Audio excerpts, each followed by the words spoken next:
Hi, Emily. Hello, How are you? I'm So great. How good are to see you? you. Very well, thank you. So, guys, so welcome and inspired by the most popular series on Netflix, which is known as Bridgerton. My today's guest, who is Emily from Lang Antique and Estate Jewelry, which is a premium vintage jewelry house based in San Francisco. She will be talking to us about Georgian era and share her wonderful knowledge and wonderful insights about the metals used, the types of gemstones, the techniques of jewelry, the hallmarking, and a lot more. And Emily has also specially curated a selection of Georgian era jewelry, which she will be showing to all of us. So, Emily, the floor is all yours, and we can't wait to learn all about Georgian era from you.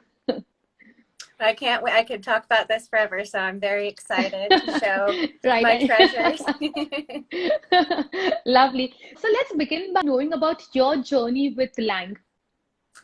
Well, so Lang was founded in 1969, but quite a while ago I was in a different career.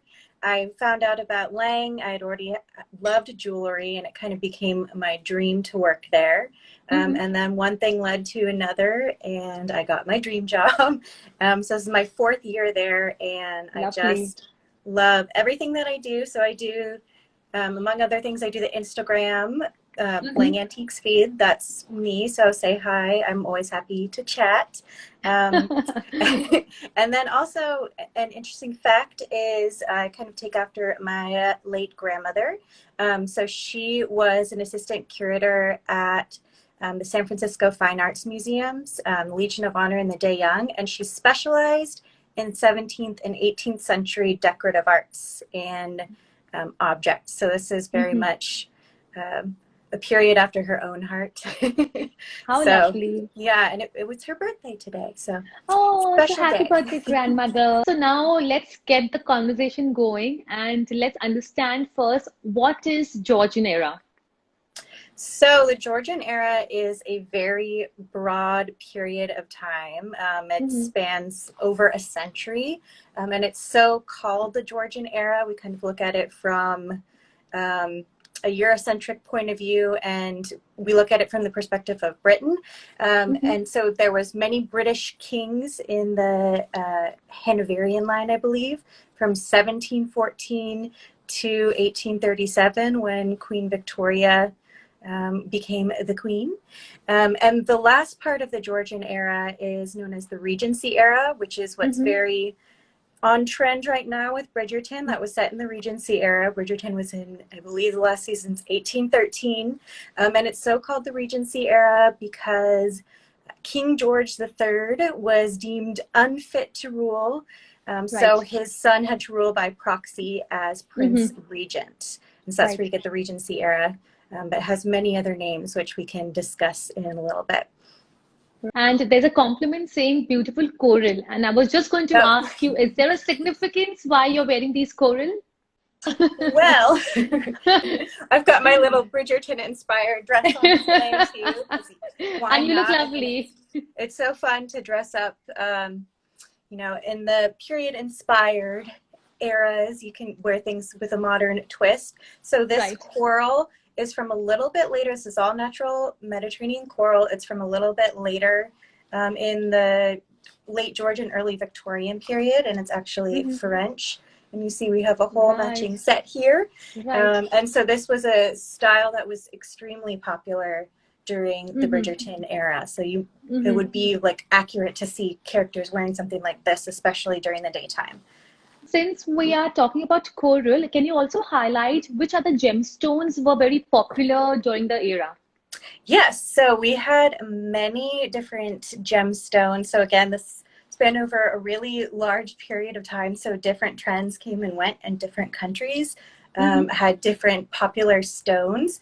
But especially towards the end of the Georgian era, in the Regency era, there was a big explosion of like the neoclassical look. So looking back at ancient times, and they were very into the natural look. So natural stones such as coral were very Right. popular. You also had and you had ivory, you had agates and carnelian, chrysoberyl, amethyst.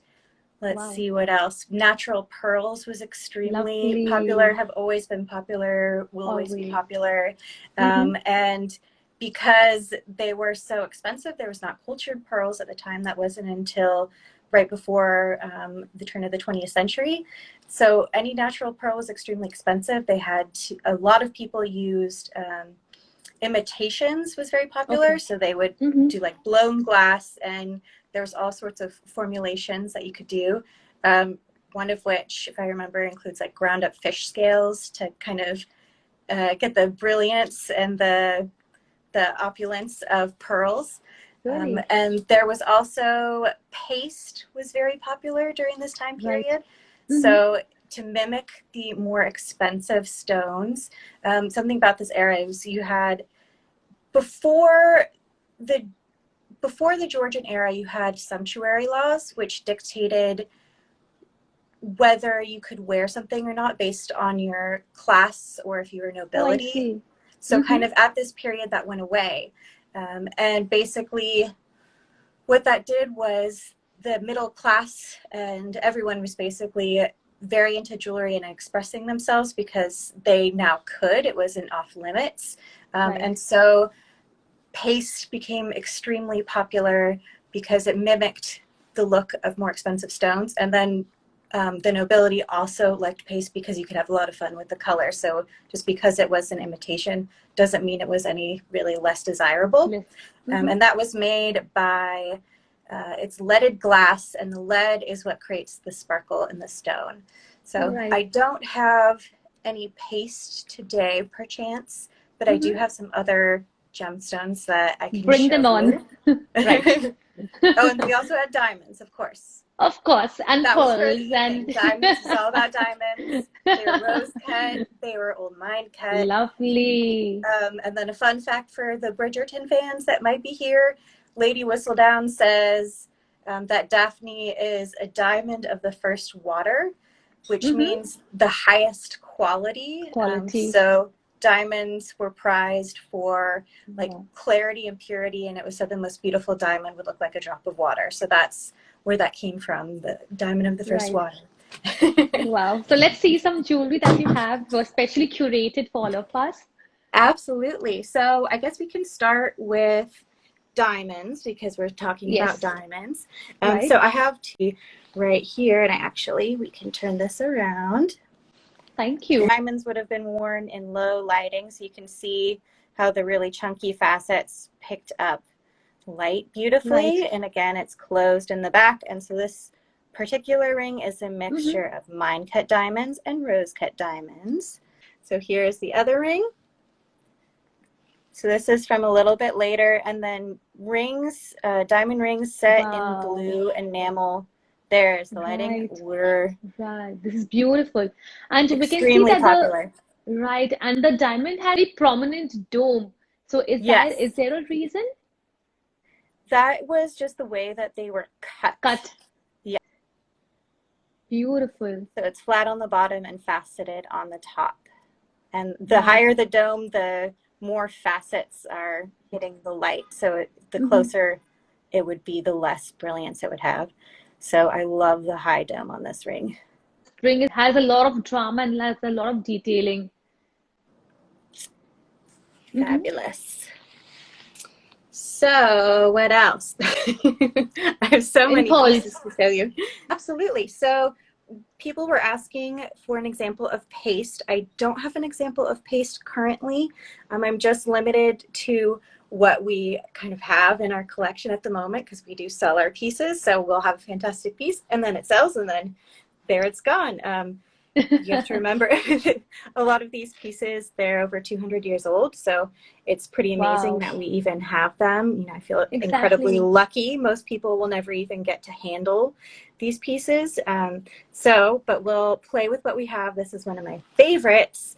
So this is a really great example of foiling. So you can see it's closed in the back right Mm-hmm. there. I'll turn it around so you can see. So it's closed Beautiful. in the back, and then it has all sorts of different colors. And so this is a crystal quartz. So it was another method of getting colorful stones on kind of more of a budget and with the ability to play more. So these are clear stones, and then they are foiled. So there is a shiny piece of be like copper or silver in the back, and that would enhance or create the color of the stone.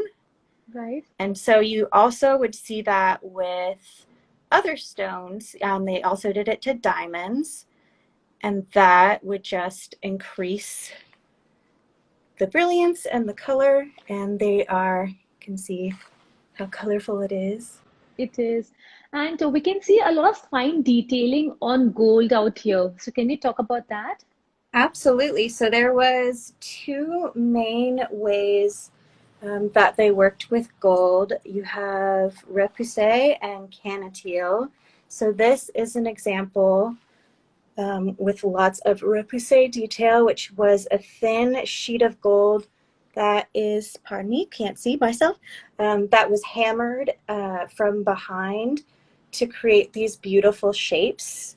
So if you look at it from the side, if you can see, and in the back, it's almost hollow. It's very thin. Right.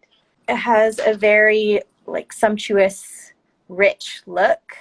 And so Right. this particular piece, I'm going to move this. There we go. That's better. This particular piece has natural pink topaz, and these smaller stones are chrysoberyl. So these were extremely popular stones at the time. And you can see this would have been part of a larger set called a parure. Right. And it would have, so this is like the center brooch, like kind of like I'm wearing with the coral set. You would have matching earrings. You would have probably a large Riviere necklace, which was a bunch of matching stones in a row, which was extremely popular during the time, and earrings and everything. And it would all be interchangeable. So you could wear different parts of it at a time. So if you look at the back of this, these pieces would all remove. Oh, lovely. So you can wear them, like you could put this and wear it as a pendant on the center necklace and such. But unfortunately, a lot of these get broken up as history goes on. So we only have this piece, but you can still, I mean, you still have a lot of play here, and it is absolutely gorgeous. So like the coral I'm wearing would be another part of a Parure set.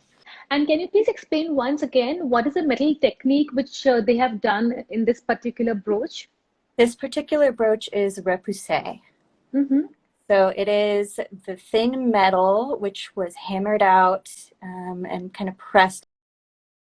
And then it just has like these support pieces in the back. And then you also have a little window that you could put hair, like for a sentimental token. So that's like a little locket spot. So that's what I love about this era was it wasn't only about the beautiful stones. It kind of was before this time period, very much about just the stone and the sparkle. But there was a time period that there was kind of a gold shortage on the continent after the Napoleonic Wars. And so they had to figure out different ways to stretch their gold. Literally, they rolled it out extremely thin. And something that emerged is Cannetille work. And that is extremely specific to this era. So this is a Cannetille border. I'll show you in the close-up. But basically, it is kind of a cousin of filigree, and it is inspired by embroidery. So this is a malachite pendant or pin, and you can see the incredible detail. So it's all these tiny little strips and coils that were all put together by hand. It's extremely labor intensive and time intensive.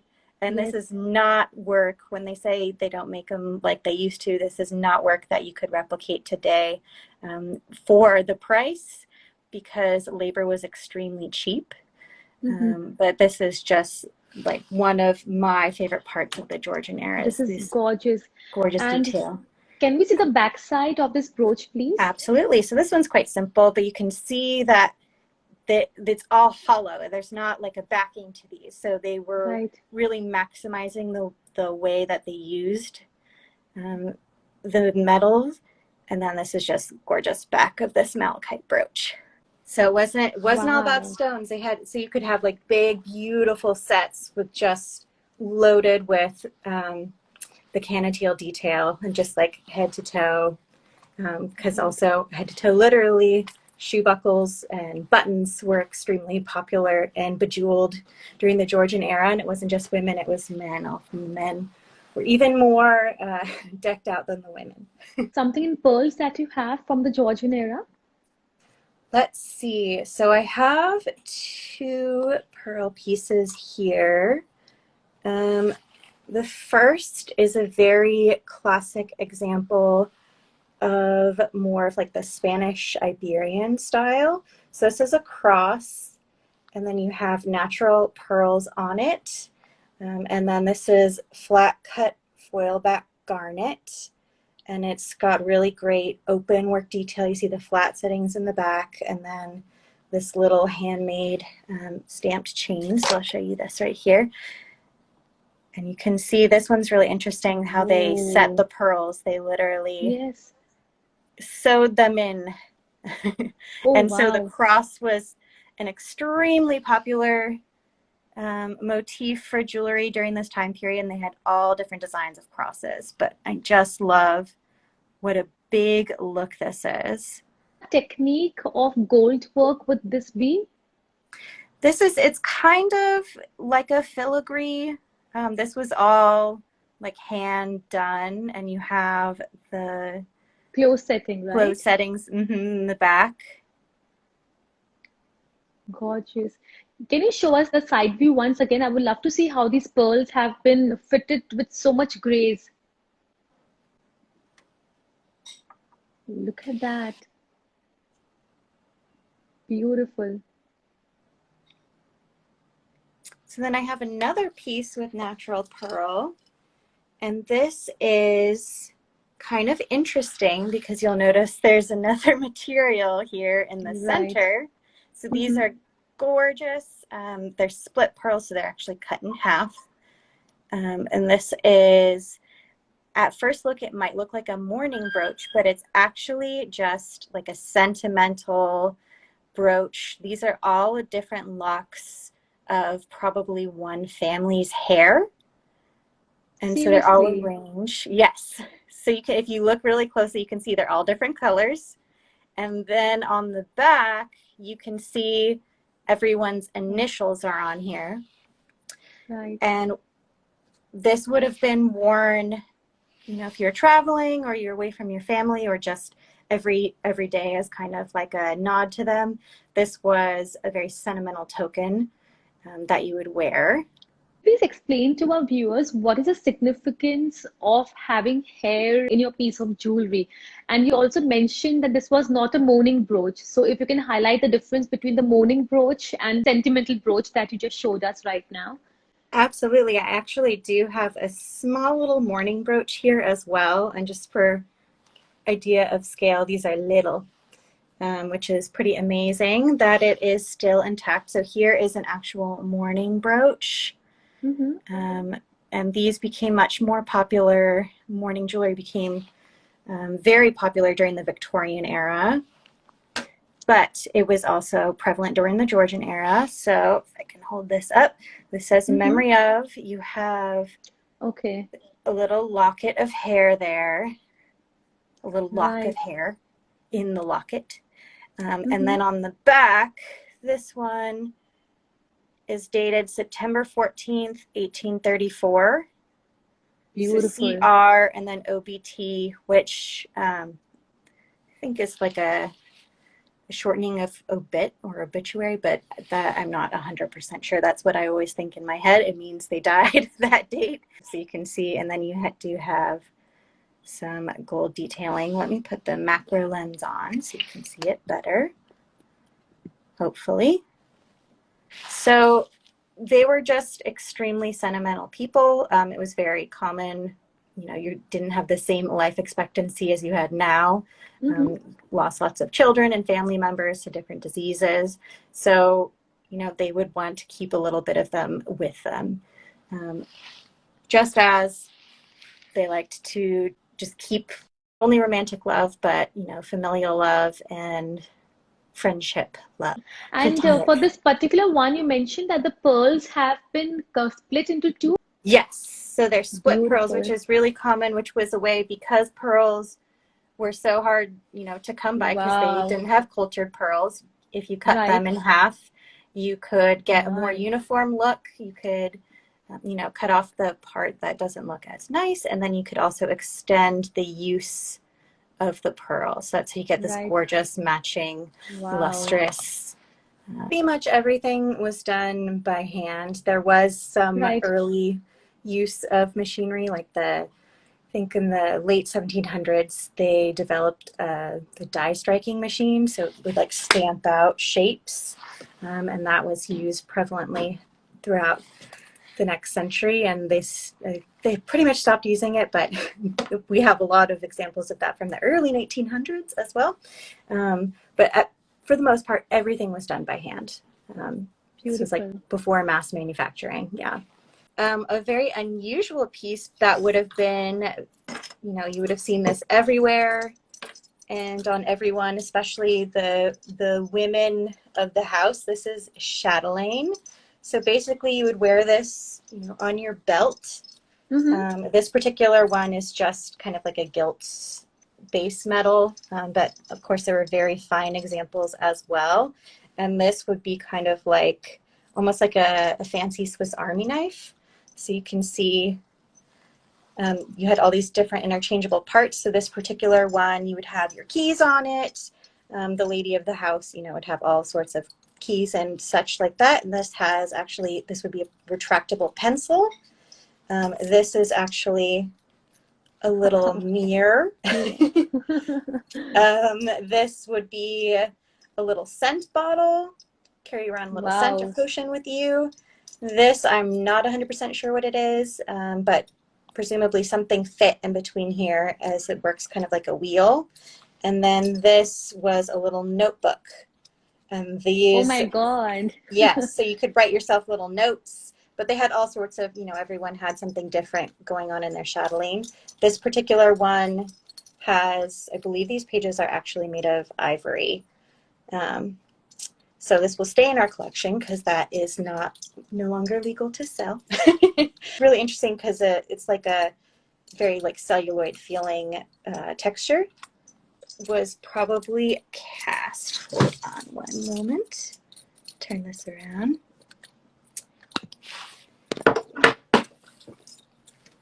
See if I can get this over here. Gorgeous. And this is very reminiscent too of other interesting jewels of the time period. They had cut steel and Berlin Mm-hmm. iron.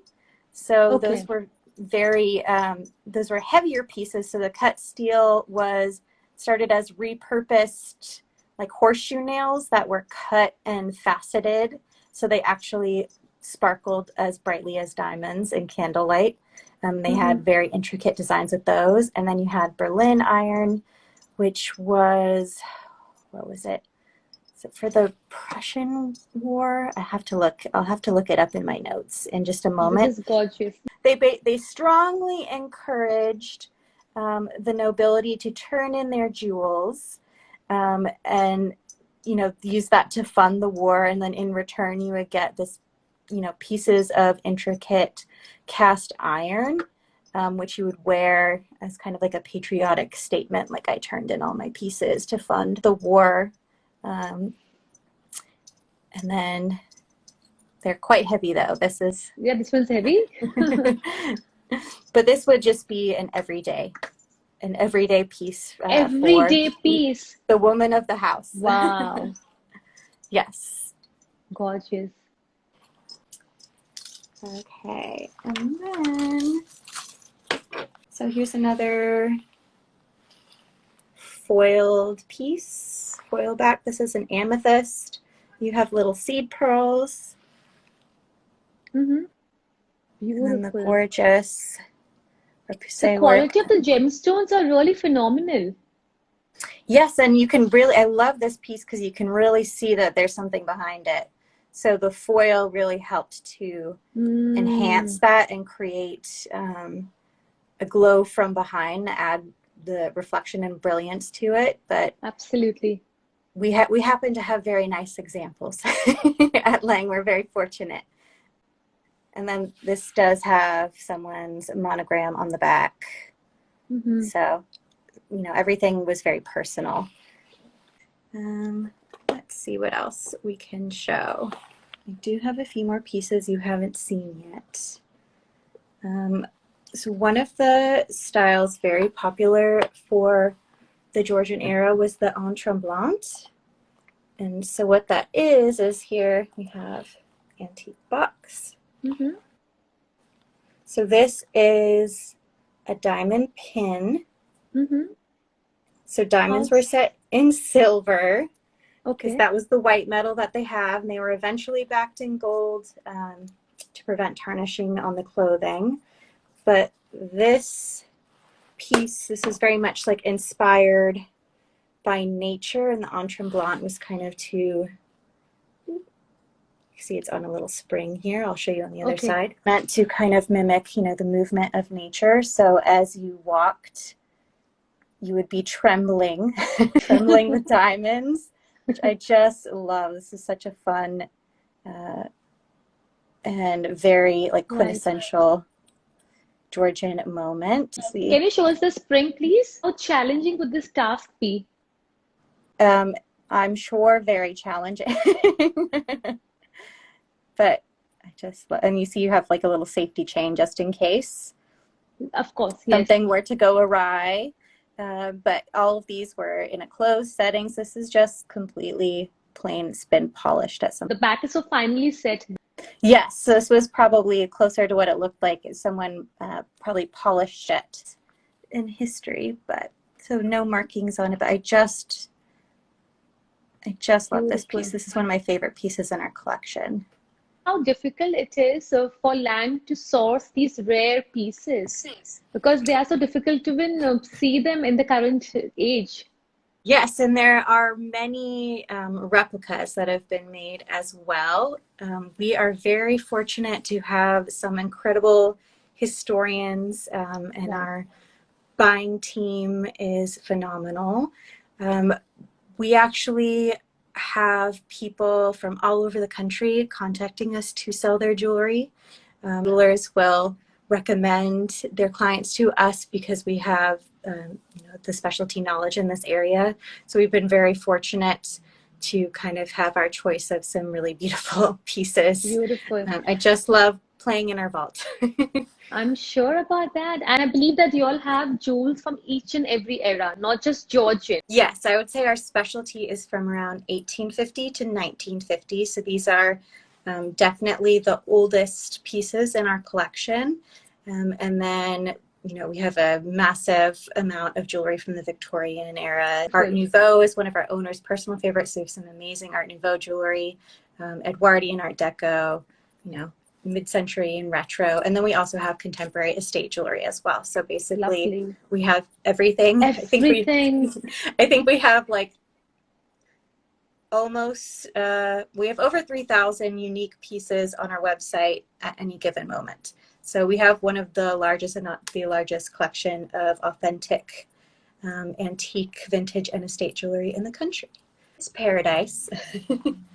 This is another example that I wanted to show you. So this is kind of an example. It's an elongated example of the Riviere necklace, which was extremely popular during the time. So just a really simple diamond or colored stone necklace. And I just love this so much. So this is flat cut garnet that has been foiled, and it just glows from behind. And then you on this one you have a detachable pendant in the back, so you can wear it with or without.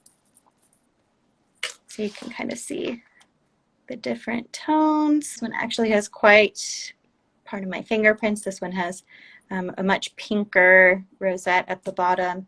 And then this is like a true, like deep red wine garnet. It's absolutely gorgeous in the time period. And you can see kind of a close-up of that really typical setting. So closed in the back. Beautiful. Another piece you don't want to get wet. Absolutely fantastic. And again, you would probably have an entire matching suite of this that you could play with. Interchangeable jewelry was extremely popular, so you would choose what you liked for your outfit. Or you could wear it all at once, which many did. Team more is more. So I have two more pieces to show you, and then I can continue to answer more specific questions. This is a really interesting piece because it is pinchbeck, which was kind of their imitation gold.